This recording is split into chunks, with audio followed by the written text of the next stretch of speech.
Hey everyone! Today I want to talk about Paper Moon from 1973 by Peter Bogdanovich. This is the 21st episode of my 1000 favorite movie series, where I talk about the movies I love the most in a random order. If this movie's famous for anything, it's that its co star, Tatum O'Neal, won an Oscar for her performance at 10 years old, making her still the youngest Oscar winner in history. And anyone who sees this movie is likely to agree that it's well deserved, as I do. It's in service of a sweet, likable movie with plenty of things to admire.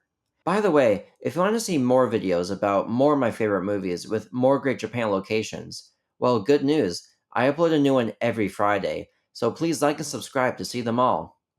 I'm a very small I'm a very small channel, so every new like and subscription is much appreciated. Thanks so much. Now back to the movie.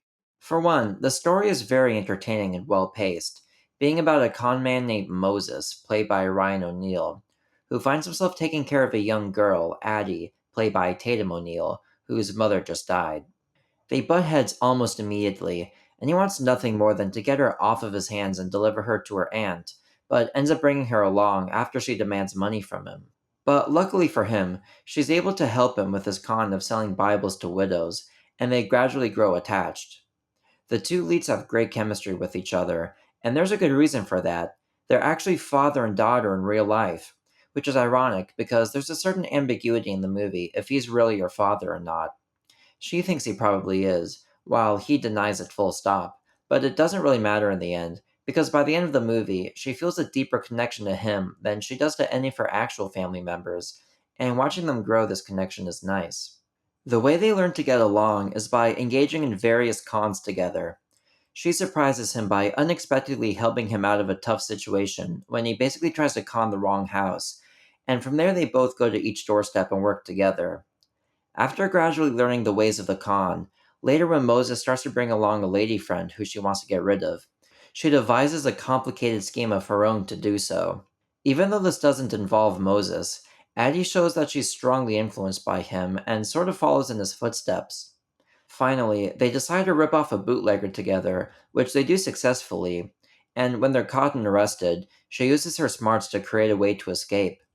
Basically, they make a good team and warm up to each other by doing so, and we can see this reflected in both of their performances, especially Tatum's. Another thing to like about this movie is its setting, Depression era Kansas and Missouri. Not only is it the perfect setting for a story about people doing anything they can to get by, but it makes a movie memorable long after it's over. Its black and white cinematography by Laszlo Kovacs and its soundtrack filled with songs from the era give it the feel of a movie contemporary of the time, even though the style doesn't match at all. In this way, it bears more of a striking resemblance to Bogdanovich's earlier movie, The Last Picture Show, although Paper Moon is certainly a livelier and more comedic version. But one thing remains the same, which I still can't quite decide if I like or not, which is the fact that the exteriors all resemble ghost towns, with practically no pedestrians in sight. Especially in this movie, it can be a bit distracting sometimes, kind of tonally clashing with what's supposed to be more like a comedy, but one can't deny its stylistic merits in any case. I'll go ahead and talk about my favorite moments in the film. The first takes place over a couple of scenes, and it's the con that Moses first does on a cashier, and then Addie does on a cotton candy seller. The trick involves asking for change and exchanging smaller bills with bigger bills, and being given extra money in the process. Ever since I first saw this scene, the trick itself fascinated me, mostly because I didn't understand how it worked. Man, did this consume me for a while. I eventually figured it out, but funnily enough, this trick might be the thing that I think the most about when it comes to this movie. A moment that's actually story related, though, involves a woman that hangs around for a while, Trixie, played by Madeline Kahn. She basically gives the Madeline Kahn performance, cranked up to 11, and Addie isn't amused. There's a scene where they take a stop and she refuses to get back in the car. Khan comes over to try to talk to her, but she's still as overbearing as before and she still doesn't budge. Then Khan changes her tune and opens up to her about how she basically knows she doesn't like the way she acts. She says that she always screws up her relationships with men, and it'll only be a matter of time before she's gone. It's this honesty that encourages Addie to get back in the car. I'm guessing it was basically this scene that won Khan an Oscar nomination that year, and I can see why. Without breaking character, she kind of does a 180 on her personality in an instant that manages to resonate even in the mind of her harshest critic. My favorite scene with Addie is probably this one, where she helps him out of the sheriff's office. When she reveals that she has the money that the police are after stuck in her hat, it shows her to be one step ahead of everything and everyone. I love how she suddenly says, "Daddy, I need to go to the shit house." It's a funny line, but the look on her face is very scheming and tells us that there's something more behind what she's saying. And sure enough, when they're out in the hall going to the shit house, she unexpectedly yells, "Run!" and it makes for a fairly tense moment.